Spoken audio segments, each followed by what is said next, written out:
जय श्री कृष्ण। जय जय श्री गोकुलेश। वैष्णव, આજે આપણે ભગવાને માટી ખાધી હતી એ લીલા પર મહાપ્રભુજીની સુબોધની ઘણી વિસ્તૃત લખાયેલી છે અને એક એક મુદ્દા પર મહાપ્રભુજીએ ખૂબ સુંદર ચર્ચાઓ કરી છે। એ બધી જ વસ્તુઓ આજે આપણને પીરસવામાં આવશે, પરંતુ એ પહેલાં વિવાહનું એક કીર્તન વિનોદ આપને શ્રવણ કરાવે છે। आज ललन की होत सगाई, आज ललन की होत सगाई, आज ललन की होत सगाई, आज ललन की होत सगाई। आवोरी गोपीजन मिली के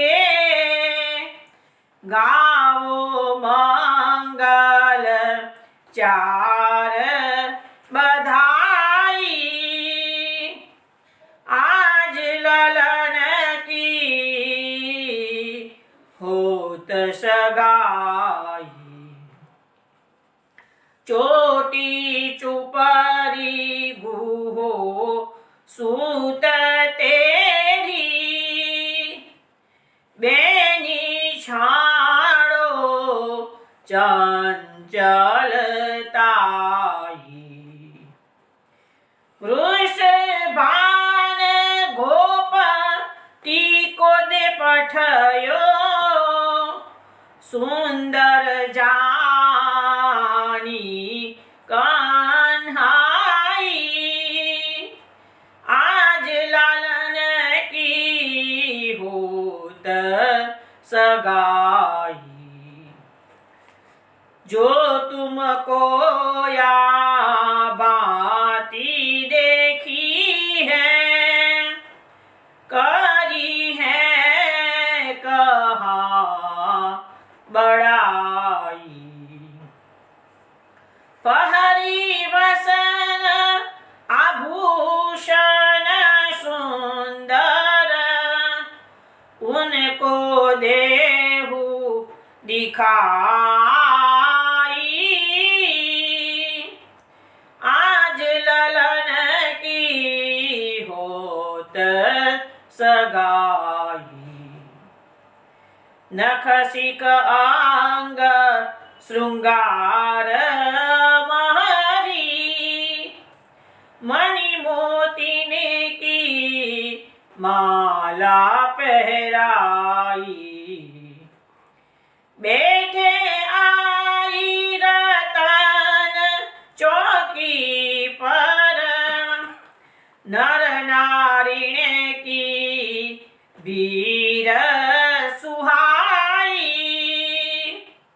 आज ललन की होत सगाई।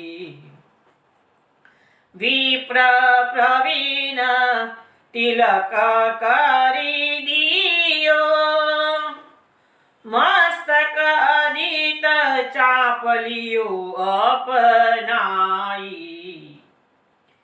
बाजत ढोल अरु महुवरी, नौबत धुनी गण गोर बजाई, आज ललन की होत सगाई। फूली फिरती जसोदा रानी, वारी कुंवर पर वसन लुटाई, परमानंद नंद के आंगन, अमर गण पूपनी जर लाई, आज ललन सगाई। आज ललन की होत सगाई, आज ललन की होत सगाई। વૈષ્ણવ પરમાનંદનું આ કીર્તન વિનુદાએ બિલાવલ રાગમાં ગાયું છે. વિવાહનું આ કીર્તનનો અર્થ એવો થાય છે કે આજે લાલન કી હોત સગાઈ, આજે લાલાનો વિવાહ છે.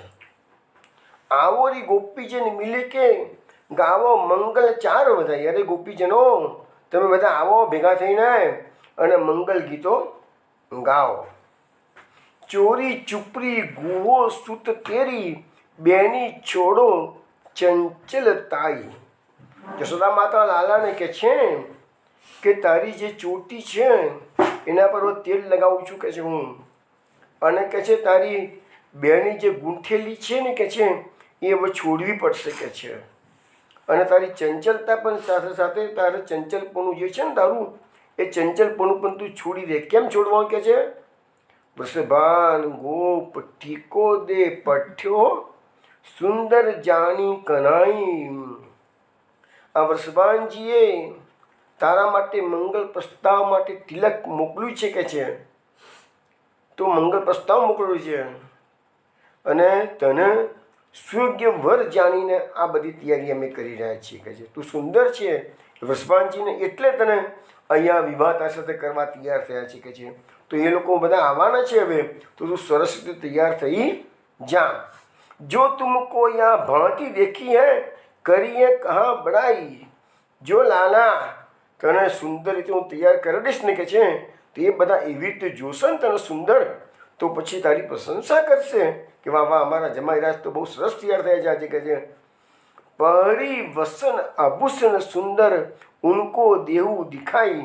અરે લાલા, તો આજે સુંદર સુંદર વસ્ત્રો ધારણ કર, પછી તને આભૂષણો પણ સુંદર સુંદર ધારણ કરાવું, અને પછી જો વૃષભાનજીને બધા ત્યાંથી આવે તો તને દેખી અને કહે છે કે એ લોકોને આનંદ થઈ જાય. નકસિક અંગ શૃંગાર મહરી, મણિ મોતીની કી માલા પહેરાઈ. માતાએ આજે લાલાને તૈયાર કરવા માટે નખશિક એટલે માથાથી માંડીને નીચે સુધીના બધા જ અંગો પર સુંદર શૃંગાર ધારણ કરાયા છે. મણિઓ અને મોતીની માલા પહેરાવી છે.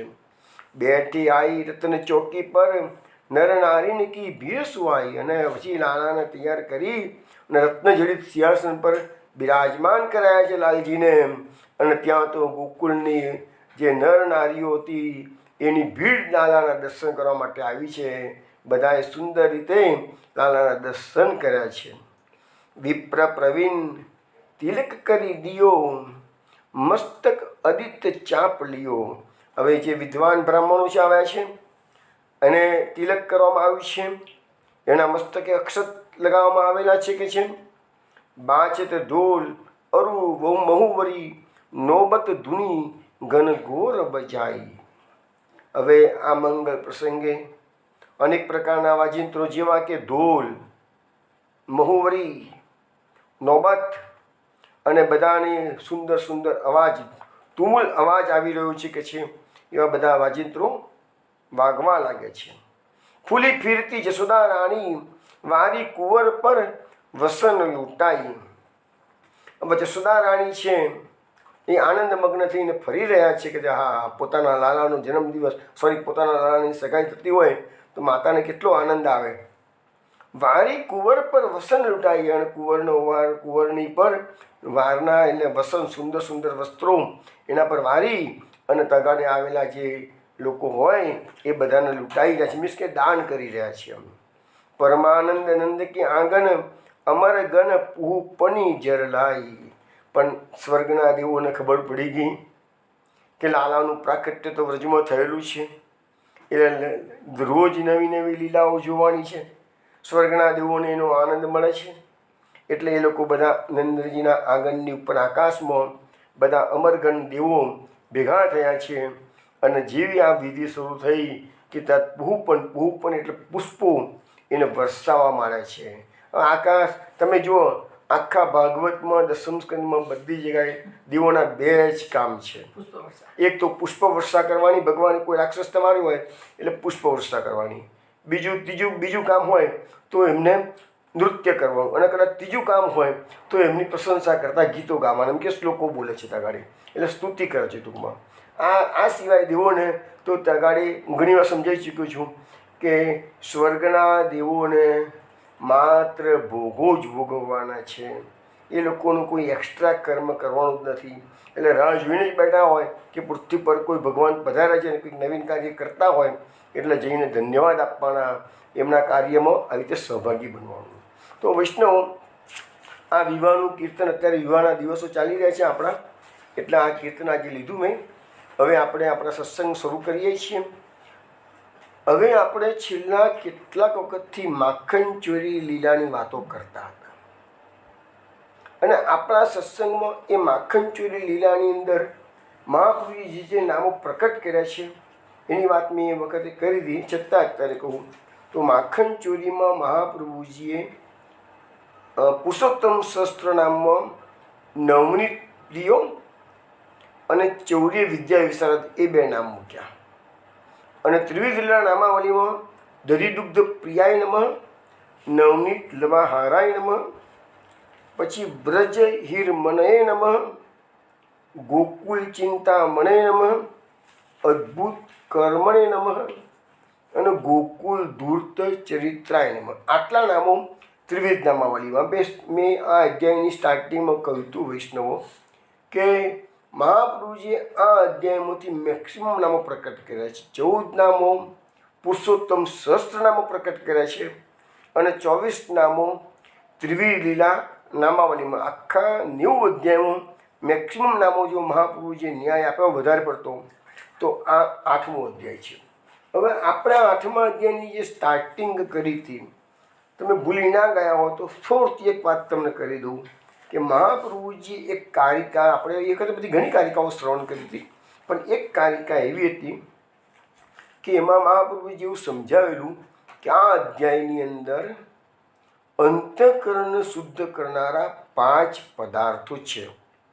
તો ભગવાનનું નામ, રૂપ, જ્ઞાન, ભક્તિ અને ભાગ્ય. હવે આપણે જ્યારે ગર્ગાચાર્યજી નામકરણ વિધિ કરવામાં આવ્યા હતા તો મહાપ્રભુજીની ભાષામાં કહીએ તો એ નામ પ્રકરણ થયું. ત્યાર પછી ભગવાન ગોઠણીએ ચાલવા લાગ્યા, ઊભા થઈને ચાલવા લાગ્યા, ગોપીના ઘરમાં માખણ ચોરી કરવા લાગ્યા, જશોદાજીની પાસે ફરિયાદો આવવા માંડી. એ બધી જે વાતો આપણે જોઈએ એમાં ભગવાનનું રૂપ બતાવવામાં આવ્યું છે. હવે આપણે જે માટી પક્ષીની લીલા આજે આપણે લઈએ છીએ એમાં ભગવાનનું જ્ઞાન બતાવવામાં આવશે, અને એના પછી આ જ અધ્યાયની અંદર 8મા અધ્યાયમાં ભક્તિ અને ભાગ્યની વાતો આવશે. આમ કુલ્લે જોવા જઈએ તો 5 પ્રકારમાંથી અત્યાર સુધીમાં આપણે 2 પ્રકાર કરેલા છીએ, નામ પ્રકરણ અને રૂપ પ્રકરણ. પરંતુ હવે પછીના જે 3 ભાગ છે, જ્ઞાન, ભક્તિ અને ભાગ્ય, એ બહુ નાના છે. આ બંને વસ્તુ આપણે નામ અને રૂપ ભલે પણ એ મોટા થયા હતા, અને આ જ્ઞાન, ભક્તિ અને ભાગ્યમાં બહુ વાત નહીં આવે, વાર નહીં લાગે, કારણ કે એમાં લીલા પણ એમાં અસખાના પદો ઘણા ઓછા જોવા મળે છે. આ લીલા એવી છે, પરંતુ મહાપ્રભુજી આ જે માટી બક્ષની લીલા છે એના પર સુબોધિનીજીમાં મહાપ્રભુજીએ ખૂબ સુંદર વિસ્તૃત ચર્ચા કરી છે. આપણે પણ એ બધી જે લીલાઓનું વર્ણન મહાપ્રભુજી સુબોધિનીજીમાં કર્યું છે એનાથી મેક્સિમમ આપણને રસપાન કરાવવાનો પ્રયત્ન હું કરીશ. હવે આપણે માટી બક્ષની લીલામાં પ્રવેશ કરીએ છીએ. મહાપ્રભુજી એવું સમજાવે છે કે ભગવાનમાં જ્યાં સુધી દૃઢ આસક્તિ થતી નથી ત્યાં સુધી ભગવાન કોઈ વાતનો ઉત્તર આપતા નથી કે પોતાનું સ્વરૂપ બતાવતા નથી. આનો અર્થ શું થયો કે આપણે 50 એવા વૈષ્ણવ પણ છે કે 50 વર્ષ સુધી ઠાકોરજીની સેવા કરતા હોય તો પણ કોઈ દાડો ઠાકોરજી એમને કોઈ અનુભવ ના જતાવ્યો હોય, કોઈ પ્રકારનું અંદર કશી અનુભૂતિ કશી ના થતી હોય, ઠાકોરજી કશું બતાવ્યું ના હોય, તો એમને શું છે, જે પહેલા દિવસે સેવા પધરાવી હોય તો 50 વર્ષ પછી પણ એ જ આધ્યાત્મિક લેવલ એમનું રહેતું હોય છે. તો કેમ?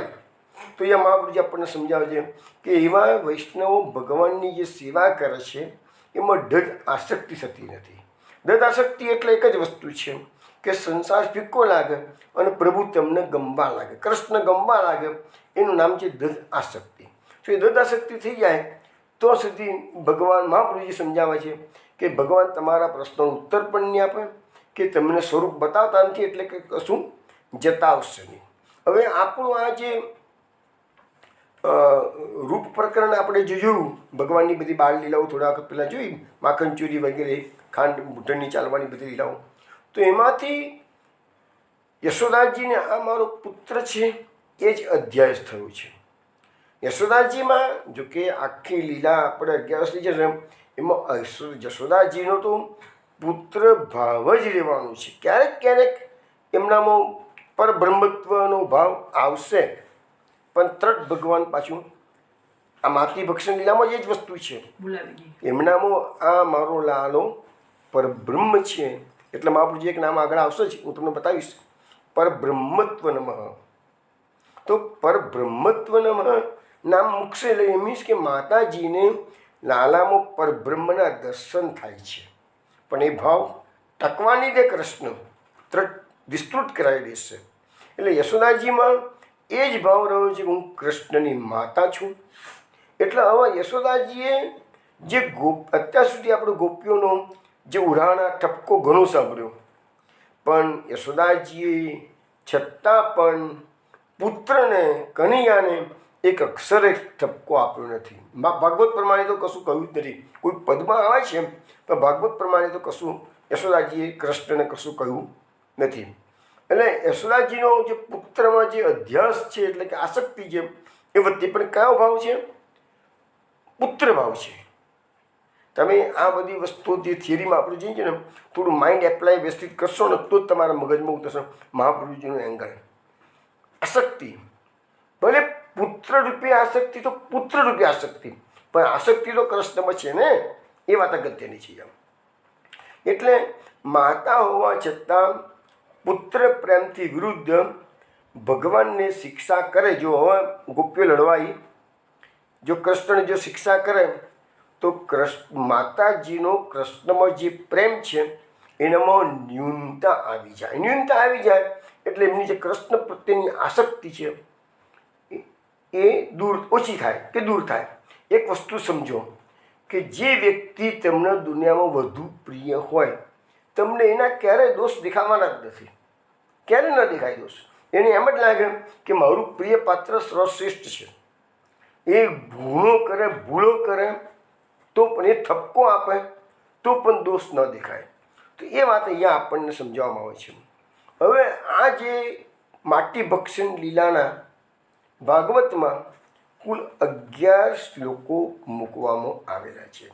મહાપ્રભુજી સમજાવે છે કે આપણા મનની 11 પ્રકારની વૃત્તિઓ છે, અને મનની જે વૃત્તિઓ છે એના દોષો દૂર કરીએ તો જ અંતઃકરણ શુદ્ધ થશે.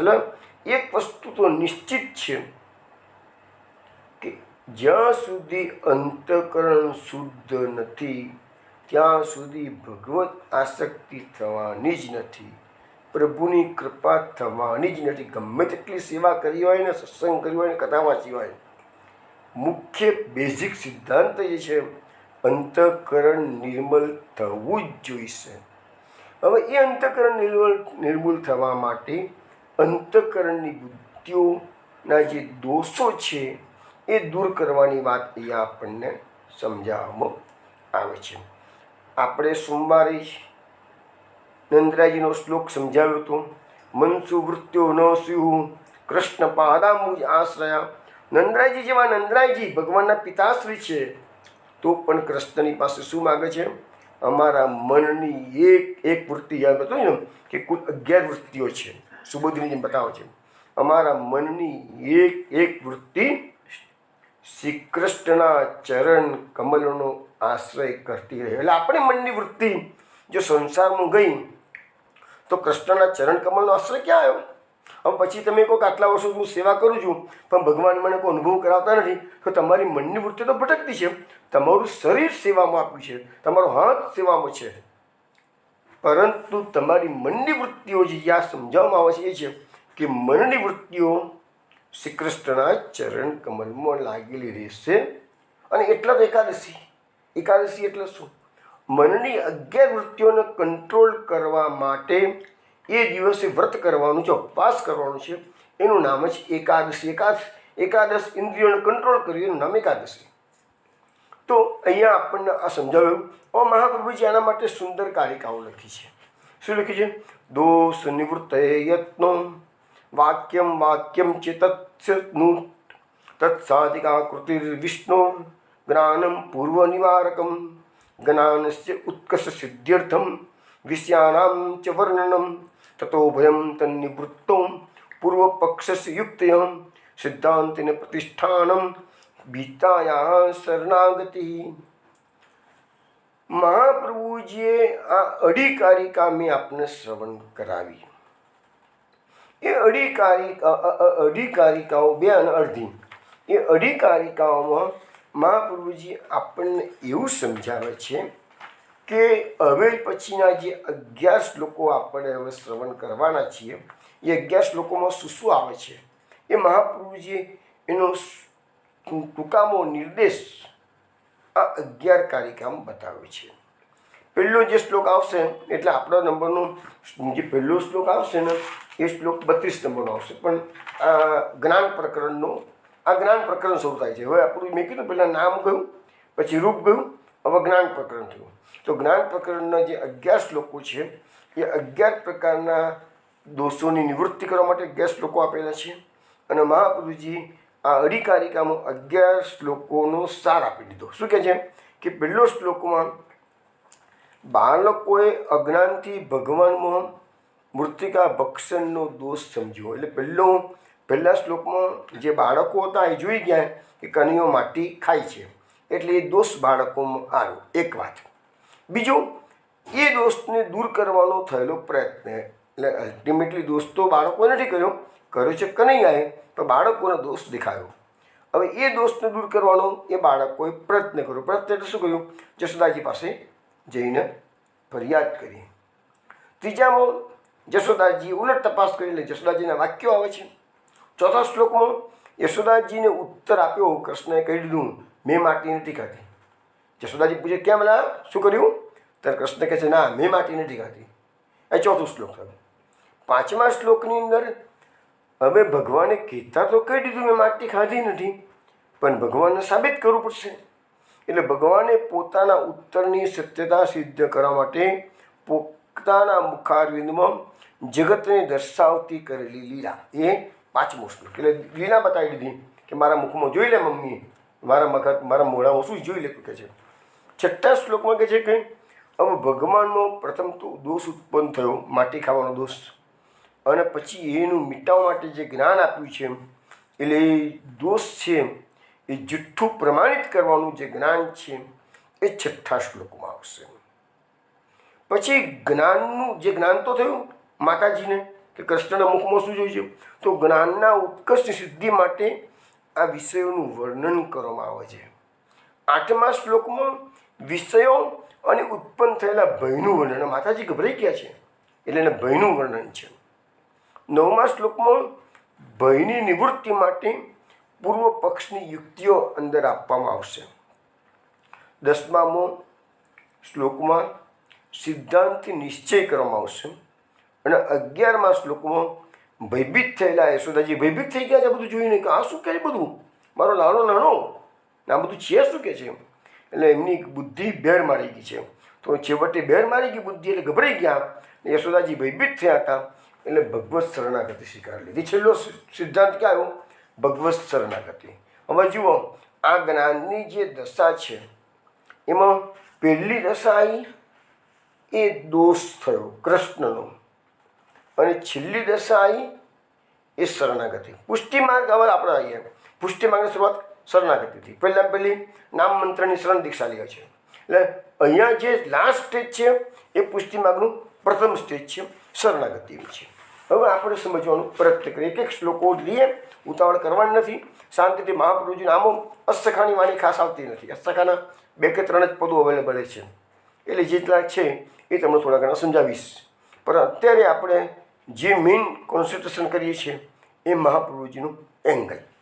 હવે યશોદાજીનો ભગવાનમાં લૌકિક ભાવે દત્ત આસક્તિ હતી, પુત્ર ભાવ. લૌકિક ભાવ એટલે પુત્ર ભાવ, દત્ત આસક્તિ હતી. એટલે ભગવાન જો બીજા કોઈનો અપરાધ કરે તો યશોદાજીને ચિંતા હતી ને એનો વિચાર પણ ના કરે. કારણ કે ગોપીઓનો અપરાધ ભગવાને કર્યો, બહુ માટલા ફોડી નાખ્યો, હેરાન કર્યા, ગોપીઓની ઘણી ફરિયાદ આવી. યશોદાજીએ ચિંતા કરી જ નથી, લેટ ગો કરી બધું કહે છે. પણ જ્યારે નાના નાના બાળકો આવી ને યશોદાજીને કહે છે, મૈયા તેરા લાલાને અભી માટી ખાઈ. એ કીર્તન આવશે એ પણ, તેરા લાલાને અભી માટી ખાઈ. તો કૃષ્ણએ આવજો પેલા ગોપીજનોની ફરિયાદ તો યશોદાજી ગણી જ નથી, પણ નાના નાના બાળકોની ફરિયાદ આવી, કૃષ્ણે માટી ખાધી છે. ભગવાને સ્વયં અપરાધ કર્યો હોવાથી હવે યશોદામાં ચિંતિત થઈ ગયા. હવે જો પેલી ગોપીજનોનો કેટલો મોટો અપરાધ હતો, તો એની યશોદામાં દરકાર જ ના કરી, કશું કહ્યું જ નથી એમને, વિદાય કરી દીધા. ગમે તેમ સમજાવી પટાઈને. પણ કૃષ્ણની એક ફરિયાદ આવી તો એ ચિંતિત થઈ ગયા. હવે આપણે એ બાબતમાં આગળ મહાપ્રભુજી આપણે શું સમજાવે છે એ જોઈએ. એક એક શ્લોક વાઇઝ. આ તો મેં એમની માટી ખાવાની લીલાની પૂર્વ ભૂમિકા મહાપ્રભુજીના એંગલથી રજૂ કરી. હવે આપણે એક એક શ્લોક લઈએ. શ્લોક એનો અર્થ, મહાપ્રભુજીનો એંગલ. 3 તબક્કે આપણે એક એક શ્લોક પૂરો કરીશું. પહેલો શ્લોક, એકદા ક્રીડમાનસ્તે રામાદ્યા ગોપદારકા કૃષ્ણો મદમ ભક્ષિતવાન ઇતિ માત્રેન વેદયમ. હવે આ શ્લોકનો અર્થ થાય છે, એકવાર બલરામ વગેરે ગોપ બાળકો રમતો રમતા હતા ત્યારે એમને જોયું કે શ્રી કૃષ્ણે માટી ખાધી છે. એમને આવીને તરત યશોદાજીને કીધું કે મૈયા કૃષ્ણે માટી ખાધી. બસ આ પહેલો શ્લોક. હવે જુઓ, આ લીલા છે માટી ખાવાની. જે લોકોએ લીલી પરિક્રમા કરી છે અથવા તો જે લોકોએ ગોકુળની આસપાસના બધા સ્થળોની મુલાકાત લીધી છે તેમને ખબર છે કે રમણ રીતિ ગોકુલ અને દાવજી બેની વચમાં બ્રહ્માંડ ઘાટ આવે છે. યમુના જેના કિનારે છે એ બ્રહ્માંડ ઘાટ પરની આ લીલા છે. બ્રહ્માંડ ઘાટનું નામ જ બ્રહ્માંડ ઘાટ કેમ છે? એ જગ્યા પર કૃષ્ણ રમતા રમતા ગયા હતા સખાઓ સાથે અને ત્યાં માટી ખાધી. અને બ્રહ્માંડ ઘાટની માટી આજે પણ દેશ વિદેશમાંથી લોકો આવી અને એના પેંડા ત્યાં મળતા જ હોય છે. બ્રહ્માંડ ઘાટમાં આજે પણ મળે છે અને લોકો લઈ જતા હોય છે. ભગવાનના ચરણામૃતનું ઘણો મોટો મહિમા છે. આ પુસ્તકમાં પણ આપણે આ સુબોધનીજીમાં પણ સમજાવવામાં આવશે. અને હું પણ ઘણીવાર વ્રજરજ, જ્યારે આપણી વ્રજ પરિક્રમાની આપણે જ્યારે વાતો કરતા હતા તે વખતે મેં મારા ફર્સ્ટ સત્સંગની અંદર, પહેલા સત્સંગમાં વ્રજરજ, વ્રજવાસ એનું મહત્ત્વ સમજાવ્યું. વેરી ફર્સ્ટ સત્સંગ 18મી જુલાઈ 2023નો દિવસ. એમાં આ બધી વાત સમજાવી. વ્રજરજ એટલે માટી, વ્રજની માટી એ વ્રજરજ. એનું મહત્ત્વ શું છે શાસ્ત્રની રીતે બી ખરું અને અત્યારના તબક્કે પણ એનું જે પ્રસંગો મળેલા છે એના આધારે મેં સમજાવ્યું હતું. હવે અહીંયા બ્રહ્માંડ ઘાટની આ લીલા છે, આજે પણ એ જગાઓ છે. અને આ લીલા પહેલા શ્લોકમાંથી મહાપ્રભુજીએ પુરુષોત્તમ સહસ્રનામમાં જે નામ પ્રકટ કર્યું છે, મૃષણા ભક્ષણ લીલાસ્ય. આટલું નામ મહાપ્રભુજીએ યથમ કહ્યું. મૃષણા એટલે મૃત્સ્ના એટલે માટી, ભક્ષ એટલે ખાવું, લીલાસ્ય માટી ખાવાની લીલા. એને જેને કરી છે એવા પુરુષોત્તમ ભગવાનનું આ નામ. તો આ શ્લોક ઉપરથી મહાપ્રભુજીએ મૂક્યું. હવે આ શ્લોકની સુબોધનીજીમાં શ્રી મહાપ્રભુજી સમજાવે છે કે ભગવાન બાળકો સાથે કીડા કરતા હતા. આ બાળકોનો નિરોધ થયો નથી. કે અત્યારે બાળકોનો નિરોધ કેમ નથી થયો? કે બાળકોને શ્રી કૃષ્ણ ભગવાન નથી દેખાતા, પોતાના સખા જ દેખાય છે, પોતાના જેવું બાળક જ માને છે, એટલે નિરોધ થયો નથી. એટલે એ લોકો ભગવાનના કાર્યમાં દોષ જુઓ. જ્યારે જે લોકોને ભગવાન દેખાય તાના દોષ ના દેખાય, કોઈ સંજોગોમાં ના દેખાય. કારણ કે ભગવાનમાં તો દોષ હોવાની કોઈ શક્યતા જ નથી. આપણી દૃષ્ટિ ખરાબ છે માટે આપણે ભગવાનમાં દોષ જોઈએ છીએ. એટલે જે મહાપ્રભુજી આખી સુબોધનીજીમાં ક્યાંય ભગવાનની કોઈ પણ પ્રકારની કોઈ પણ અસુર હોય કે દુષ્ટ પુરુષોએ નિંદા કરી હોય તો મહાપુરુષજી જોજો હું જ્યારે જ્યારે આ સમજાવતો જઈશ કે મહાપુરુષ એક એક શબ્દોનો જવાબ એટલો સુંદર રીતે આપેલો છે એ વખતે હું વિસ્તૃત ચર્ચા કરીને પણ તમારા મગજમાં ઠસાવવાનો પ્રયત્ન કરીશ કે મહાપ્રભુજીએ કહે છે કે કૃષ્ણ સંપૂર્ણ નિર્દોષ છે, એમનામાં કોઈ દોષ હોય જ નહીં, ભલે કોઈએ અસુરી ગમે તેમ વર્તન કર્યું હોય કે બોલ્યા હોય. અને અહીંયા બાળકો માટી ખાવાની જે ફરિયાદ કરે છે એમાં મહાપુરુષજીને તો દોષ દેખાતો નથી, ભલે બાળકોને દેખાય તો એ કહે છે સ્વાભાવિક છે, કારણ કે એના સગાઓ છે બધા કે છે, એટલે નિરોધ થયો નથી એટલા માટે કીધું છે. હવે બલરામજીની વાત આવે છે. હવે બલરામજીનો અત્યારે બલરામજી કૃષ્ણના મોટા ભાઈ છે, પરંતુ બલરામજીમાં જ્યારે પુરુષોત્તમનો આવેશ હોય ત્યારે જ એને કૃષ્ણનું મહાત્મ્ય સમજાય. પણ જ્યારે દાખલા તરીકે મોટા મોટા અસુર ધેનુકાસુર જેવાના પ્રલંબાસુર જેવાના બલરામજી માર્યા છે, દ્વિવિધ વાનરને માર્યો છે, ઘણાને માર્યા છે બલરામજી, ભાગવતમાં આવશે બધું. પણ એ બધી વખતે કૃષ્ણનો આવેશ બલરામજીમાં આવી ગયેલો હતો. અને જ્યારે બલરામજીમાં એ આવેશ ના હોય ત્યારે બલરામજીને કૃષ્ણ નાના ભાઈ જ દેખાય, પૂર્ણ પુરુષોત્તમ ના દેખાય. હવે અત્યારે આવું થયું છે કે બલરામજી પણ આ ફરિયાદ કરવામાં સાથે જ છે. રામાધ્યા શબ્દ વાપર્યો છે, રામ આદિ ગોપદારકા એટલે ગોપના બાળકો. તો રામાધ્યા એટલે રામ વગેરે ગોપોના બાળકોએ જશોદાજીને જઈને ફરિયાદ કરેલી છે. તો અહીંયા ગોપ બાળકોનો પણ નિરોધ થયો નથી. હવે ભગવાને માટી કેમ ખાધી? તો પહેલા શ્લોકમાં મહાપુરુષે સમજાવી દીધું કે ભગવાને પોતાની અંદર રહેલા બાળકો, હવે તમને ખબર છે એ વાત આપણે પહેલાં પણ આવી ચૂકી છે કે પૂતનાએ 16,000 વ્રજના બાળકોના પ્રાણ ચૂસ્યા અને ભગવાને પછી પૂતનાના સ્તનપાન કરતે કરતે પ્રાણ ચૂસ્યા. તો પૂતનાના ત્યાં જે 16,000 બાળકો હતા એ બધાના પ્રાણ ભગવાનના ઉદરમાં આવી ગયા. હવે ભગવાને પોતાની અંદર જે બાળકો હતા 16,000 એને માખણ ચોરી કરીને ગોપીજનોના ઘરમાં જઈ અને દૂધ, ઘી, છાશ, દહીં, માખણ આ બધું આરોગી અને એ બધા બાળકોને અંદર પુષ્ટ કર્યા છે. જે 16,000 જીવો અંદર પડ્યા છે એને પુષ્ટ કર્યા છે. એક થિયરી એવી પણ છે કે ભગવાનના ઉદરમાં તો આખું વિશ્વ છે. એટલે ભગવાન કહે છે મેં માખણ ચોરી નથી કરી, મેં માટી નથી ખાધી, જે ભગવાન કહે છે એ સાચું કહે છે. ભગવાને માખણ ચોરી કરી જ નથી. એના અનેક કારણો છે. એમાં એક કારણ એ છે કે ભગવાનના ઉદરની અંદર મૈયા મેં નહીં માખણ ખાવ્યું. એ પદ બહુ જાણીતું છે ને, અનુપ જીલોટાના રાગમાં બહુ ગવાઈ ગયું છે, મૈયા મેં નહીં માખણ ખાયો. તો ભગવાન કહે છે મેં માખણ ક્યાં ખાધું, મેં તો અંદર બેઠેલા બાળકોને ખવડાવ્યું છે, મેં નથી ખાધું. એ વાત સાચી છે. માટી મેં નથી ખાધી, અંદર બેઠેલા બાળકો ખાઈ શકે છે, એ વાત સાચી છે.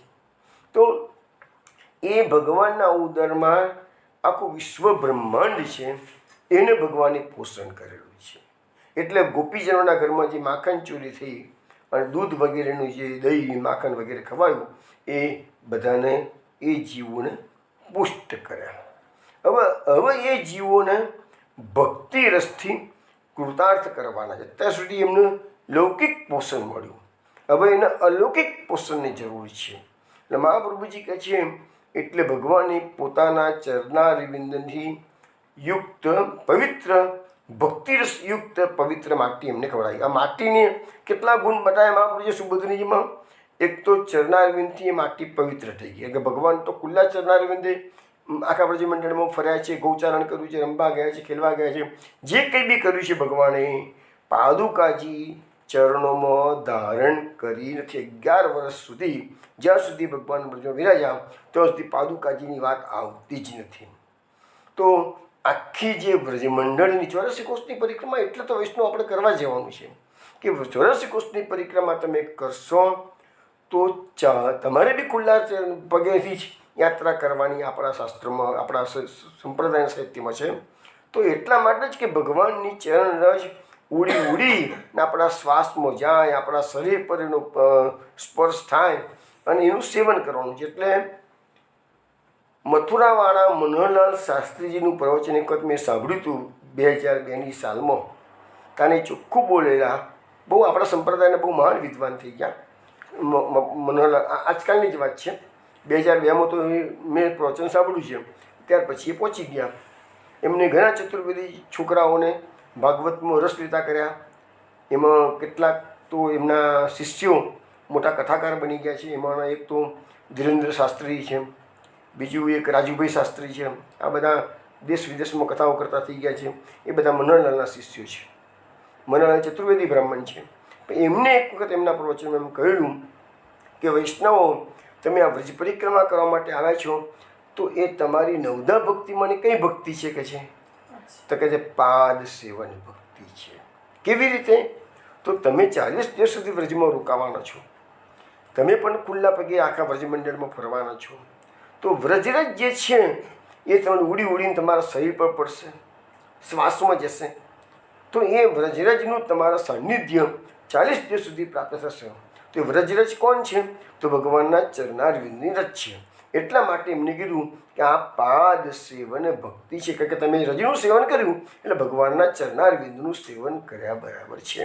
તો એ મહાપ્રભુજી માટીનો જે ઉત્તમતા બતાવી છે, એક તો લખ્યું છે કે ચરણારવિંદ યુક્ત છે, અને બીજું પવિત્ર છે, અને ત્રીજું બતાવ્યું છે ભક્તિ રસ. ત્યાં કે વ્રજમાં તો કણે કણમાં ભક્તિ રસ છવાયેલું. એટલે કૃષ્ણ વ્રજનું બીજું સ્વરૂપ એટલે કૃષ્ણ જ વ્રજનું સ્વરૂપ જ છે. કૃષ્ણ અને વ્રજ એ બેમાં કોઈ ફરક નથી, એવું આપણને સ્કંદ પુરાણ સમજાવે છે. તો કૃષ્ણનું બીજું સ્વરૂપ એ જ વ્રજ. એટલે અહીંયા વ્રજના કણે કણમાં ભક્તિરસ છલકાય છે. તમે કોઈ પણ વ્રજની વસ્તુ જોશો, ઝાડપાન જોશો, યમુનાજી જોશો, ગિરિરાજ જોશો, વ્રજરજ જોશો, તમને કૃષ્ણનું સ્મરણ કરાયા વગર રહેશે જ નહીં. તમે વ્રજની અંદર જાઓ, આટલા બધા મહાત્માઓ આજે 12 માસ વડે રાધે રાધે કે કૃષ્ણ કૃષ્ણ પોકારતા જ રહેશે, રાધે શ્યામ પોકારતા જ રહેશે. તમારા વ્રજમાં જાઓ, કાનમાં અને શબ્દો પડતા જ રહેવાના છે. તો એ બધી વસ્તુ આપણને અહીંયા સમજાવવામાં આવે છે કે જે લોકો લૌકિક દૃષ્ટિવાળા છે એ એમ જાણે કે ભગવાને દહીં માખણ ગોપીઓના ઘરમાં જઈને દહીં માખણ ખાધ્યા, ભગવાને માટી ખાધી છે, પણ એ એનું જે ખરું જ્ઞાન છે એ લૌકિક માણસોને છે નહીં. એટલે મહાપ્રભુજી સુબોધનીજીમાં આપણને ક્લિયર કરે છે કે પેલા જે 16,000 બાળકો એમના ઉદરમાં છે એને આ પવિત્ર રજથી એમની ભક્તિરસથી કૃતાર્થ કર્યા છે. હવે કહે છે કે યશોદાજીને કહેવાનું કે કૃષ્ણે માટી ખાધી. 5 વર્ષની ઉંમર સુધીના બાળકને તો માતા શિક્ષા કરે, જેથી મિત્ર સ્નેહવશ ગોપ બાળકોએ કૃષ્ણ ફરી માટી ખાય નહીં તે માટે યશોદાજીને કહ્યું. ગોપ બાળકોનો આશય ફરિયાદ કરવાનો હતો નહીં, પરંતુ ગોપ બાળકોનો આશય હતો કે કૃષ્ણ નાનું છે અને સમજમાં માટી ખાય છે, એનું આરોગ્યને નુકસાન થશે, શરીર બગડશે. એટલે લાગણીથી એમને યશોદાજીને કીધું છે, ફરિયાદ કરવાના બાળે કીધું નથી. આપણે ગઈ વખતે જોયું તો ગોપીજનો જે ફરિયાદ કરવા આવ્યા એમાં પણ ફરિયાદનો આશય હતો નહીં, એમાં પણ કૃષ્ણના મુખારવિંદનો રસ પણ હતો. એટલે જેટલી એ ભક્તિ થઈ ગઈ. તમારો આશય શું છે એ અગત્યનું છે, તમે શું કરો છો એ અગત્યનું નથી. એવી રીતે અહીંયા પણ ગોપ બાળકો જશોદાજીને ફરિયાદ કરવા છે, પણ એ આશયમાં જશોદાજીને લાલાને શિક્ષા થાય એટલા માટે નહીં, પણ લાલાને પેટમાં પછી આ માટી ખાય તો દુઃખ નહીં, આરોગ્યને અસર ન થાય માટે પણ એમનો આશય તો સારો જ છે. અને યશોદાજીને કહ્યું જેથી યશોદાજી કૃષ્ણને શિક્ષા કરે અને જેથી ફરતી એ માટી ખાય નહીં કહે છે. હવે કહે છે જશોદાજી પાસે ફરિયાદ તો આવી ગઈ. હવે જશોદાજી શું કરે જોઈએ. હવે એ બસ શું કહે છે કે સા ગૃહિત્વા કરે પુત્ર મુપાલબ્ધૈતેશિની યશોદાસમ ભય સંભ્રાંત પ્રેક્ષાક્ષમ અભાસતમ. આ શ્લોકમાં એમ કે છે યશોદાજી પુત્રના હિતેચ્છુ હતા. દરેક માતા પોતાના બાળકનું હિત જ ઈચ્છ્યું. પણ સવાલ શું છે, દરેક માતા બાળકનું હિત ઈચ્છે, પણ બાળકનું હિત શામાં છે એ આજકાલના મોટા ભાગના મા બાપોને ખબર હોતી નથી. અહીંયા આપણે એ બધા એંગલો જોઈશું. તો બે હિત કોને કહેવાય એ જોઈશું. તો યશોદાજી પુત્રને હિતેચ્છુ હતા એટલે ભગવાનને હાથથી પકડીને ઠપકો આપવા લાગ્યા. જો હવે ગોપીજનો ફરિયાદ કરી છે, બિલકુલ ઠપકો. ગોપીજનોને જ વિદાય કરી દીધા બારોબાર. કૃષ્ણને કહેવા તો બાજી પડ રહી. પણ અહીંયા તો તરત જ જેવી ફરિયાદ આવી તરત જ ભગવાનનો હાથ પકડ્યો, કૃષ્ણનો હાથ પકડીને ઠપકો આપ્યો અને ભયભીત નયનોવાળા શ્રી કૃષ્ણને કહેવા લાગ્યા. હવે કૃષ્ણ કેવા છે? ગભરાઈ ગયેલા છે અત્યારે. કેવું માની હવે માનો માર પડશે મને. તો કૃષ્ણને એ કહેવા લાગ્યા. તો શું કહેવા લાગ્યા છે? હવે આ જે કહેવા લાગ્યા ને, ભગવાન ગભરાઈ ગયેલા છે ને, એના પરથી મહાપ્રભુજીએ ત્રિવિધ લીલા નામાવલીમાં નામ પ્રકટ કર્યું. મૃષના ભક્ષણ ભીત યશોદા તાડન સંત્રાસ નૈનાર વિંદાયન. આટલું મોટું નામ મહાપ્રભુજીએ પહેલાંમાં પુરુષોત્તમ સહસ્રનામમાં મૂક્યું છે. ફરીથી બોલું છું. મૃષના ભક્ષણ ભીત યશોદા તાડન સંત્રાસ નૈનાર વિંદાયન. એક જ નામ છે આટલું મોટું. એનો અર્થ આપણે સમજીએ તો પેલી જે આપણે પુરુષોત્તમ સહસ્રનામમાં મહાપ્રભુજી નામ મૂક્યું, કયું મૂક્યું? મૃષના ભક્ષણ લીલા છે. બસ ભગવાને માટી ખાવાની લીલા કરી, આટલું જ મહાપ્રભુજીએ પુરુષોત્તમ સહસ્રનામમાં કીધું છે, વધારે નથી કીધું. પણ અહીંયા મહાપ્રભુજી ત્રિવિધલા નામાવલીમાં વિશેષ વાત કરે છે. શું કહે છે? મૃષના ભક્ષણ ભીત એટલે માટીના ખાવાથી ફરિયાદ જ્યારે આવી એટલે ભગવાન પહેલાં તો ગભરાય. ભીત એટલે ડરવું, એટલે ભગવાન ગભરાય છે. હવે યશોદા તાળન, યશોદાજીએ લડવા મળ્યું, ત્રાસ કરવા મળ્યું. મીન્સ કે યશોદાજી ઠપકો આપવા મળ્યું. તાળન એટલે લડવું, ઠપકો આપવો. યશોદા તાળન, યશોદાજીએ ઠપકો આપ્યો. એનાથી શું થયું? સંત્રાસ નૈનાર વિંદાય નમઃ. ભગવાનના જે નેત્રકમળ છે, નરના નૈનાર વિંદ એટલે નેત્રકમળ, એ નેત્રકમળ છે એને સંત્રાસ એટલે ત્રાસ થયો. એટલે કે ભગવાન ભયભીત નયનોવાળા થયા. ગઈકાલે પણ આપણે પેલા શ્લોકમાં આવ્યું હતું સભય નયનમ. આપણે ગઈકાલે જે યશોદાજીની ઉરાના લીલા ચાલતી હતી ને, એમાં એક શબ્દ આવ્યો હતું સભય નયનમ. અરે ગોપીજનો જશોદાજી પાસે ફરિયાદ કરવા ગયા, તાને ગોપીજનો શ્રી કૃષ્ણના મુખારબિંદનું રસપાન તો કરે છે. તેમને જોયું કે કૃષ્ણના આંખોમાં ભય છે, ક્યાંક મૈયા મને મારશે તો કૃષ્ણના ચહેરા પર ભય નથી, પણ કૃષ્ણની આંખોમાં ભય છે. તો આજે પણ એ જ વાત આવી છે. હજુ માતાએ એક અક્ષરે કૃષ્ણને કહ્યું નથી. જો સાંભળો, હજુ એક અક્ષર માતા બોલી નથી. ફરિયાદ આવી, માતાએ કૃષ્ણનો હાથ પકડ્યો એટલે કૃષ્ણનો જે નયનો છે એ ભયભીત થઈ ગયા છે, ગભરાવા મળે છે. હવે માતા એ ગભરાવા મળ્યા એટલે માતા એને શું સમજાવે છે? માતા એમ કહે છે કે કસ્માન મૃદમ અદાત્માનમ ભવાન બક્ષિતાવન વદંતી તાવકાય તે કુમારાસ્તે ગ્રજોપી એટલે કે એ અસંયમી અંતકરણવાળા તે એકાંતમાં જઈને માટી કેમ ખાધી? તારા આ સખાઓ અને મોટાભાઈ બલરામ કહે છે કે તે માટી ખાધી. હવે ભગવાનનો હાથ પકડ્યો છે, કૃષ્ણ ગભરાઈ ગયા છે. માતાજી પૂછે છે બેટા તે માટી કેમ ખાધી? હવે માતાજી બાળકને સંબોધન કેવું કરે છે ખબર છે? અદાત્માનમ, અદાત્માનમ. તો એટલે અસંયમી અંતઃકરણવાળા. ભગવાનનું અંતઃકરણ મહાપ્રભુ જશોદાજી અસંયમી બતાવે છે. એટલે આજે આપણી જે જીભ છે એ સ્વાદરૂપ હોય છે. દરેકને સારા સારા મિષ્ટાન સ્વાદિષ્ટ પદાર્થો ખાવાનું મન થાય.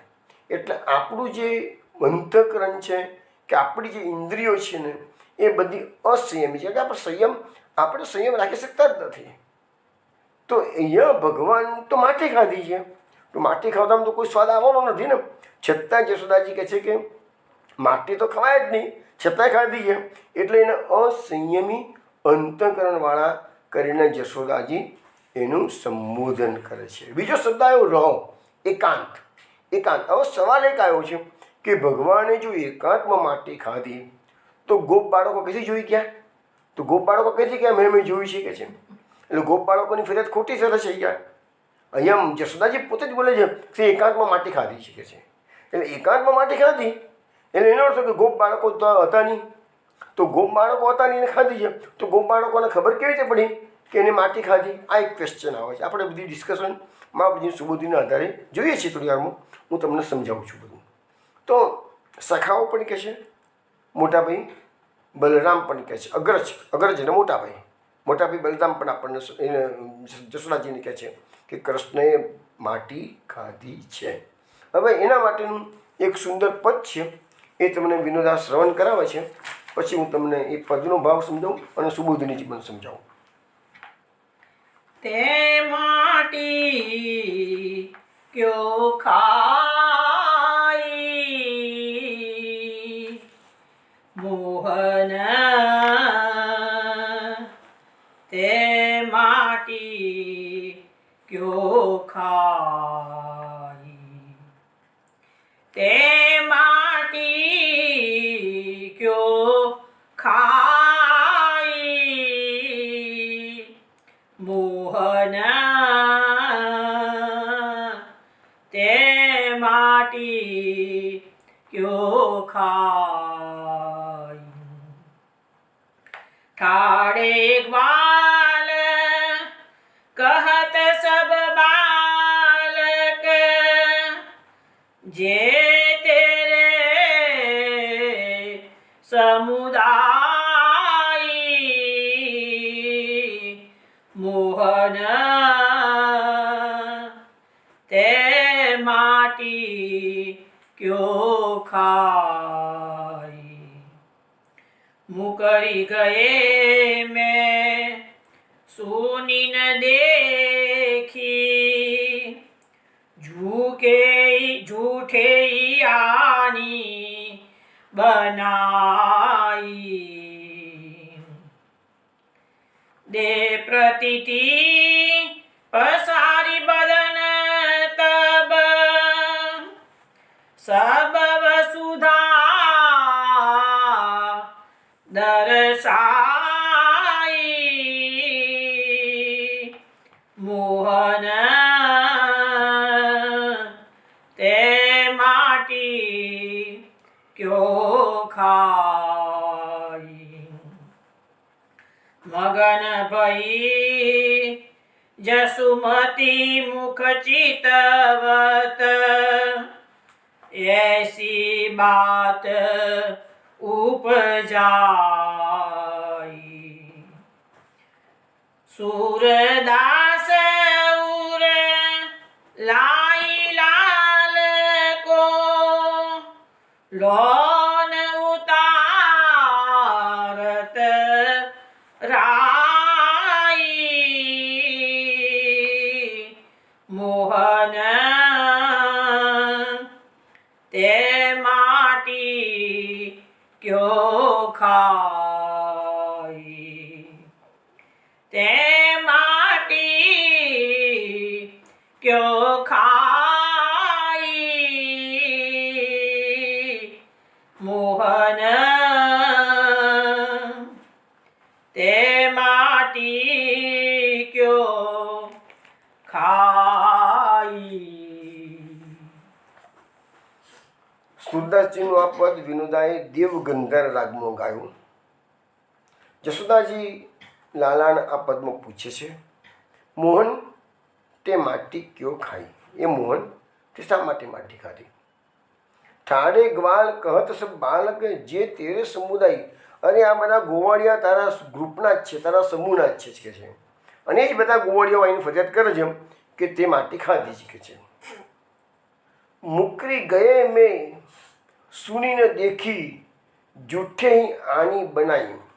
એટલે કન્યાએ જવાબ લીધો કે આ આક્ષેપનો મુકરી ગયે એટલે કે કનૈયાએ આ આક્ષેપનો અસ્વીકાર કર્યો. આ વ્રજ ભાષામાં અમુક અમુક શબ્દો આવે છે ને, હું તમને સમજાવું છું, થોડા યાદ રાખશો ને તો આગળ આગળ બધા શબ્દો આવે ને તો તમને ખ્યાલ આવી જાય કે આ શબ્દ પહેલાં આવેલો છે. તો તમને એ વસ્તુ કોઈ બી કીર્તન હોય ને એના અમુક શબ્દો એવા વ્રજભાષાના છે જલ્દી ખબર ના પડે. એમને જાણે કે પેલું કોગળો કરવાની વાત હતી તો કુંભનદાસજીના પદમાં ગંડુસ શબ્દ આવેલો. ગંડુસ એટલે કોગળો. આવા અમુક શબ્દો એવા આવતા હોય છે, તો તેના સમજવાનો પ્રયત્ન કરશો ને તો પછી એનાથી તમે બીજા કીર્તનોનો ભાવ સારી રીતે સમજી શકાશે. અહીંયા મુકરી ગઈ એટલે ના મક્કર થઈ ગયું. મેં માટી નથી ખાધી, મુકરી એટલે ના મક્કર. તો મુકરી ગયે મેં સુનીને દેખી. અરે કહે છે મૈયા, મેં તો માટી ખાધી નથી એટલું જ નહીં, મેં તો કોઈ દિવસ એવું નામ સાંભળ્યું પણ નથી અને કોઈ જોઈ પણ નથી. આ ઘણી વાત તો સાંભળો. જૂઠે આની બધા બધા છોકરાઓ છે ને મારા ગોવાળિયાઓ, એ બધા જૂઠી વાતો કરે છે કે છે દેવ પ્રતિતિ પસારી બદન તપ. હવે જેવી વાત આપણે આવી નથી, પણ હવે પછી આવશે કે જો તારે સચ્ચાઈ ચેક કરવી હોય તો પસારી બદન તપ. હું મારું મોઢું ખોલું છું, જોઈ લે. તબ વસુધા દર્શાઈ. કૃષ્ણએ તો જશોદાજીને ચેલેન્જ ફેંકી દીધી કે મારું મોઢું ખોલું, જોઈ લે તારે જુઓ તો જેમ. મોઢું ખોલ્યું જશોદાજીએ અને ત્યાં સોરી લાલાજીએ, અને સબ વસુધા દર્શાઈ. આખું જગત અંદર મોઢામાં જશોદાજીને દેખવા મળ્યું. મગન ભઈ જસુમતી મુખ ચિત્તવત, એસી બાત ઉપજાઈ. જશોદાજી આ જોવામાં મગ્ન થઈ ગયા. એમના મોઢાથી એમનું મુખ એકદમ એ થઈ ગયું, ગભરાયેલું લાગ્યું, અને ચિત્તવત એટલે ચિંતા કરવા લાગ્યા. એસી બાત ઉપજાય, મારા લાલાના મોઢામાં આ બધું શું આવી ગયું છે કે છે. સૂરદાસ. હવે પેલી માટી જોવાની વાત તો બાજુ પર રહી ગઈ અને આખું જગત દેખાઈ ગયું. સૂરદાસ ઉરલાઈ લાલા કો લોન ઉતારત રાઈ. પછી તરત જશોદાજી સમજી ગયા મારા લાલાને કશું થઈ ગયું છે, એટલે લડવાની વાત તો બાજુ પર રહી ગઈ. અને એને કહે છે કે પોતાના છાતીએ લગાવ્યો અને તરત રસોડામાં જઈ મીઠું રાઈ લઈ આવ્યા અને રાઈ લોનથી એમની નજર ઉતારી છે. એવું આ એક સુંદર કીર્તન આપણે સરદારજીનું શ્રવણ કર્યું છે. આપણે હવે લીલાઓ આગળ જઈએ. મહાપ્રભુજી સુબોધનીજીમાં આ શ્લોકની અંદર એવું સમજાવે છે કે એક તો સૌથી પહેલાં એ છે કે ભાઈ જશોદાજીએ કૃષ્ણનો હાથ પકડ્યો. તો કેમ હાથ પકડ્યો? હાથ એ આપણી જે 5 કર્મેન્દ્રિયમાંનું એક કર્મેન્દ્રિય છે, એક વાત. અને ક્રિયાશક્તિ, તો હાથનું કામ શું છે? ક્રિયાશક્તિ છે. હવે ભગવાને જે માટી મોઢામાં મૂકી તો કેવી રીતે મૂકી? હાથમાંથી મોઢામાં મૂકી ને, હાથથી મોઢામાં મૂકી. એટલે હાથનું કામ ક્રિયાશક્તિનું છે. એટલે જશોદાજીએ પહેલાં એનો હાથ જ પકડી લીધો. જેને દોષ કર્યો છે એ હાથ કર્યો છે. જશોદાજીએ એને ક્રિયાશક્તિને અટકાવવા માટે એનો હાથ પકડ્યો છે. એ વાત આપણને સમજાવવામાં આવે છે. હવે જે મહાપ્રભુજી કહે છે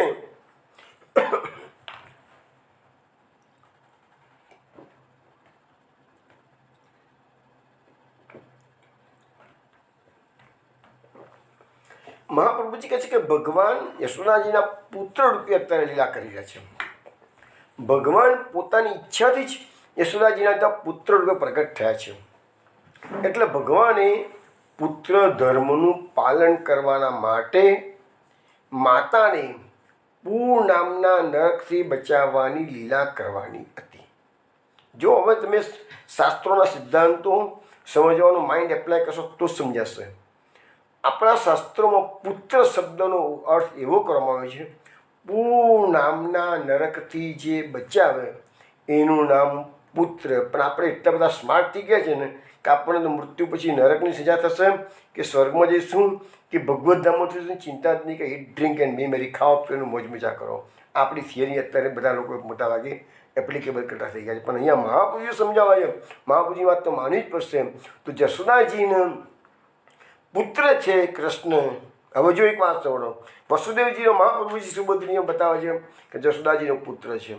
વસુદેવજીના પુત્રની વાત કે દેવકીના પુત્રની વાત નથી આવતી અને જશોદાનું. કારણ કે આગળ બી ભગવાન જશોદાજીને અંબ તરીકે સંબોધન કરશે, એટલે માતા તરીકે સંબોધન કરે છે. એટલે માતા તરીકે સંબોધન કરે છે એ બી પુરવાર કરે છે કે કૃષ્ણ એ જશોદાનો છોકરો છે, જશોદાનો પુત્ર છે. ભગવાન કહે છે કે ભગવાન માતા જશોદા માતાને પૂ નામના નરકથી બચાવે છે. એટલા માટે એમને જો ના બચાવે તો પુત્ર તો ભગવાનનું પુત્રત્વ વ્યર્થ થઈ જાય. હવે કહે છે અહીંયા મહાપ્રભુજી કે પુરુષ શબ્દ જે છે એ કે એનો અર્થ હોય કે ખાલી પુરુષ અને સ્ત્રી બંને છે, એટલે માતા અને પિતા બંનેના નરકમાંથી જે પુત્ર બચાવે એ સાચો પુત્ર કહે છે. મહાપ્રભુજી સુબોધનીજીમાં કહે છે શ્રીમદ ભાગવતના પંચમ સ્કંદના 26મા અધ્યાયમાં કુલ 21 પ્રકારના નરકો બતાવવામાં આવેલા છે અને પછી બીજા વધારાના 7 નરકો પણ અંદર બતાવ્યા છે. એમ કરીને 28 નરકોનું વર્ણન પંચમ સ્કંદમાં જ્યારે ભૂગોળ ખગોળનું વર્ણન આવે છે ને એમાં આ નરકોનું વર્ણન પણ પંચમ સ્કંદમાં આવશે. એમાં એવું લખેલું છે કે આ નરકો જે છે ને એ પૃથ્વીથી નીચે છે પરંતુ જળની ઉપર આવેલા છે. અને એમાં પંચમ સ્કંદમાં કયા પ્રકારનું પાપ કરે તો એને 28માંથી કયું નરક એને મળે એની ચર્ચા કરવામાં આવેલી છે. પછી એમાં વિશેષ એ પણ લખેલું છે કે આ ખાલી 28 નરકોનું તો ભાગવતમાં વર્ણન છે એટલું જ, પરંતુ નરકો તો હજારોની સંખ્યામાં જો ભાગવતમાં જ લખ્યું છે. હવે પણ બધું વર્ણન ભાગવતમાં શક્ય નથી, એટલે મુખ્ય 28 નરકોનું વર્ણન કરવામાં આવેલું છે. અને બીજું શ્રીમદ ભાગવતના 3જા સ્કંદના 30મા અધ્યાયમાં આ જે જીવાત્મા આ મનુષ્ય શરીર ધારણ કરીને આવે છે અને પોતાના શરીરમાં અને ઘર ગૃહસ્થીમાં આસક્ત થઈ જાય તો એની એવી કેવી અધોગતિ થાય છે એનું પણ વર્ણન સારી રીતે સમજાવવામાં આવેલું છે. એ વાંચે તો માણસનો વૈરાગ આવી જાય અને સંસારની આસક્તિ ઓટોમેટિક નીકળી જાય. એમાં લખ્યું છે કે પાપીઓને જે લોકો પાપ કર્મ કરે છે એવું જીવન જીવે છે એવાને લેવા માટે 2 વિકરાળ કાળા યમદૂતો આવે છે. લખ્યું છે એમાં વર્ણન નોબું છે, ટૂંકું જ કહું છું કે યમલોકનો જે રસ્તો છે ને એ 99,000 યોજન લાંબો છે. અહીંયાથી જીવાત્માને લઈ જાય યમદૂતો અને યમરાજાના યમપુરી એને સંયમનીપુરી કહે છે. એ સંયમનીપુરીમાં લઈ જાય ત્યાં સુધીનો રસ્તો કેટલો છે? 99,000 યોજન લાંબો. અને એ રસ્તો ટોટલી ઘણો જ કષ્ટપ્રદ રસ્તો છે. પણ લખે છે કે યમદૂતો એને 2-3 ઘડીમાં જ પાર કરી અને તગાડી યમરાજાના દરબારમાં એને હાજર કરી દે છે. અને તગાડી ચિત્રગુપ્ત બેઠેલા હોય છે. ચોપડો ખોલીને ભાગવતમાં જ લખ્યું ચિત્રગુપ્તની વાત, પણ એ તમને મેં જે 16 વિવિધ ભક્તોની ગાથાઓ હમણાં સપ્ટેમ્બરમાં મૂકી હતી એમાં યોગી હરનાથનું એક મેં પ્રસંગ મૂકેલો હતો. યોગી હરનાથની અંદર આવે છે કે યોગી હરનાથ પાસે એવી શક્તિ હતી આપણા ગુજરાતમાં ગોંડલના વતની હતા નાથારામ જોશી, અને એનું જ નામ આ યોગી હરનાથ. અને એની પાસે એવી શક્તિ હતી કે ચંદ્રગુપ્તનો ચોપડો પણ એ વાંચી શકતા હતા. એવું બધું વર્ણન મેં યોગી હરનાથ, જે લોકોએ ચરિત્ર સાંભળ્યું ના હોય તો એ 16 ચરિત્રમાં યોગી હરનાથનું ચરિત્ર જે સાંભળી લેજો. તો એમાં એની પાસે શક્તિ છે એવી કે એ ચંદ્રગુપ્તનો ચોપડો વાંચી શકતા હતા. અને આ બધી આજકાલની જ વાતો છે, કંઈ બહુ 200-500 વર્ષ પહેલાંની વાતો નથી. આ છેલ્લા 50 વર્ષની વાતો જ છે, છેલ્લા 10-15 વર્ષની વાતો છે. તો એ બધી વાતો શાસ્ત્રોની સાચી છે. હવે અહીંયા મહાપ્રભુજી આપણને સમજાવે છે કે બે આ નરકની વાત આવી એટલે મહાપ્રભુજી શું કહે છે કે મૂળ નરક તો આપણું આ હળમાસનું બનેલું જે શરીર છે આપણને ભગવાન આપ્યું છે, જેને આપણે બહુ જ લાલન પાલન કરીને અપ ટુ ડેટ રાખવા માગીએ છીએ, તો એ જ કે છે નરકનું મૂળ છે. અને ખરું નરક જ આ શરીર છે. આપણા શરીરમાં તમે જુઓ, આપણને બહારથી દેખાય સરસ સ્માર્ટ માણસ, પણ દરેકના શરીરમાં અંદરથી પોરું નીકળતું હોય, ગંધ નીકળતી હોય, માંસ મજ્જા નીકળતા હોય. તો એ બધી વસ્તુઓ અંદરથી જેટલું નીકળે, પસીનો નીકળે, જે વસ્તુ આપણે જોઈએ જ છીએ, આપણું મળ નીકળે છે, પેશાબ નીકળે છે, બધું જ ગંધ મારતું હોય છે. તો અંદર કેટલી ગંધ હશે? જો બહાર આપણને વસ્તુ નીકળે છે તો આપણને ગંધ મારે છે, તો એ અંદરના ભાગમાં કેટલું ગંધાતું હશે. પણ ભગવાને શરીરની રચના એવી કરી છે એ ગંધ બહાર આવતી નથી. ઘણી વખત આપણે કોઈનો શ્વાસ ગંધાય છે, કે કાદા લસણ ખાઈને આવ્યો હોય તો આપણે કાદા બધાનું મોં ગંધાય છે, કે નથી બોલતા? તો એ કાચા કાદા લોકો ખાતા હોય ઘણી વખત, એની જોડે કોઈ બેસવાની હિંમત ના કરે એટલી ગંધ મારતી હોય છે. તો અંદર કેટલી વાસ મારતી હશે? તો અંદર બેઠેલો જે જીવ છે, પરમાત્મા છે, અંતરાત્મા છે, એને કેટલી અકળામણ થતી હશે? જરા વિચાર કરો તમે. જે લોકો ખાતા હોય કાદા લસણ, એના માટે ટકોર કરું છું. તો લખ્યું છે અહીંયા કે આ શરીર છે એ જ મોટામાં મોટું નરક છે. અને એટલે આ શરીરથી જ જીવાત્મા પાપ કર્મો કરે છે. હવે તમિશ્રાદી નરકો પછી ભોગવવાનું મૃત્યુ પછી વારો આવે છે. જો શરીર જ ના હોય તો પાપ થાય જ નહીં પછી કે છે. એટલે અહીંયા શું કહે છે કે જે માતા પિતા હંમેશા નરકના ભયથી મુક્તિ પામી આનંદમગ્ન રહે છે. એટલે માતા પિતાને આ શરીર છોડીને ઉપર જતા રહ્યા હોય એટલે તો એમાં શું છે કે પુત્રની પાસેથી એ માતા પિતા માને કે કોઈ માતા પિતાની દુર્ગતિ થયેલી હોય તો, અને અત્યારે તો તમે કોઈ એવો જ છે કે અત્યારે તો જે જીવાત્મા એક કૃપાલુજી મહારાજ એક પ્રવચનમાં મેં સાંભળેલું એને કહ્યું અત્યારે જે જીવો પૃથ્વી પર છે ને એમાં 99% તો નરકમાં જવાના છે કે છે. અત્યારે વૈકુંઠમાં જનારા જીવો ઘણા ઓછા હોય કારણ કે બધાને ઈટ ડ્રિંક એન્ડ બી મેરી, ખાઓ પીને મોજ મજા કરો, કાલે કોને જોઈ છે એ જ વસ્તુ છે.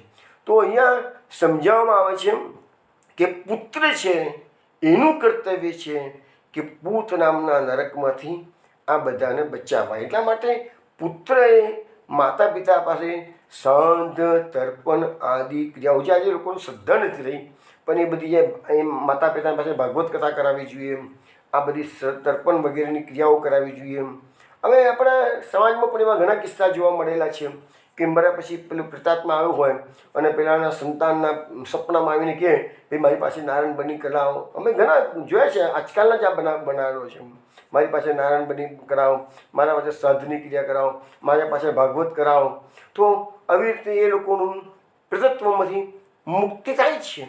તો પુત્રની એ ફરજ છે કે માતાની પિતાની પાછળ સત્કર્મો કરવા જોઈએ.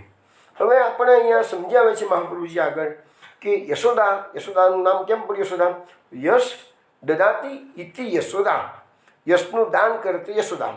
અને એનો પછીનો જે ગુણ આવે છે ઐશ્વર્ય, વીર્ય, યશ, શ્રી, જ્ઞાન અને વૈરાગ્ય. તો યશ પછીનો જે ગુણ આવે છે એ શ્રી આવે છે અને શ્રી પછી કયો ગુણ આવે છે તો જ્ઞાન આવે છે. યશોદાજી જ્ઞાનના અધિકારી હોવાથી ભગવાનની માતા, જો ભગવાનને ઠપકો આપ્યો છે, ભગવાનને મારા નથી. હવે એ વસ્તુ આપણને મહાપ્રભુ સમજાવે છે કેમ નથી મારે એમ ભગવાનને, કે જો યશોદાજી જો ભગવાનને મારે તો ભગવાનની અંદર જે સ્થિત બાળકો છે 16,000 એને પીડા થાય. અને યશોદાજી એ અંદર જે વ્રજવાસીના બાળકો છે એટલે મહાપુરુષજી શબ્દમાં આપણે જે મહાપુરુષો, એટલે મહાપુરુષોનો દ્રોહ કર્યાનો આક્ષેપ દોષ લાગે. યશોદાજી ભગવાનને મારે એટલે 16,000 બાળકો જે મહાપુરુષ છે એને મારવાનો દોષ યશોદાજીને લાગે. તો એનો દોષ લાગે તો પછી એમને યશોદાજીને ક્યારેય જ્ઞાન થાય નહીં. એટલે લખ્યું છે કે ભયન સંભ્રાંત પ્રેક્ષણમ, એટલે ભયથી ગભરાઈ, કૃષ્ણની દ્રષ્ટિ ગભરાઈ, નયનો ગભરાયેલા છે. કેમ? ક્યાંક મારી માતા જો મને મારશે તો 16,000 બાળકોને તકલીફ થઈ શકે છે. અને એ મહાપુરુષોનો દોષ તો ભગવાન કોઈ સંજોગોમાં ક્ષમા કરે નહીં. ભગવાનનો દોષ છે, ભગવાન ક્ષમા કરશે.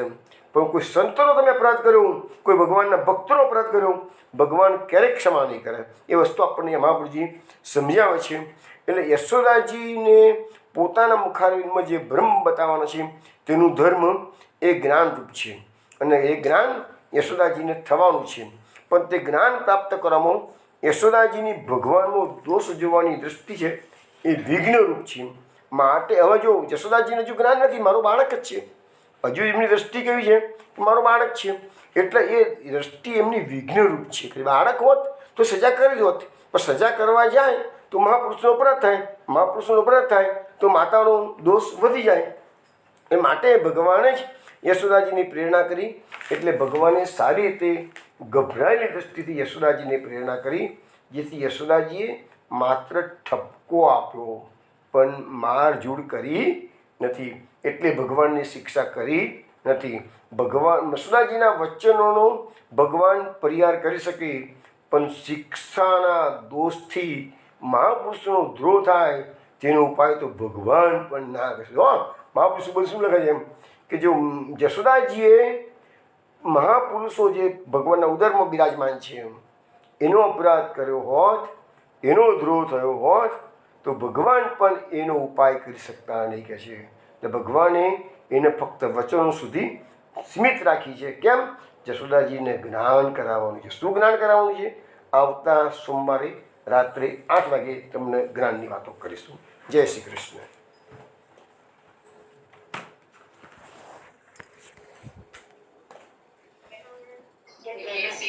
જય શ્રી ગોકલેશ. જય શ્રી ગોપાલ.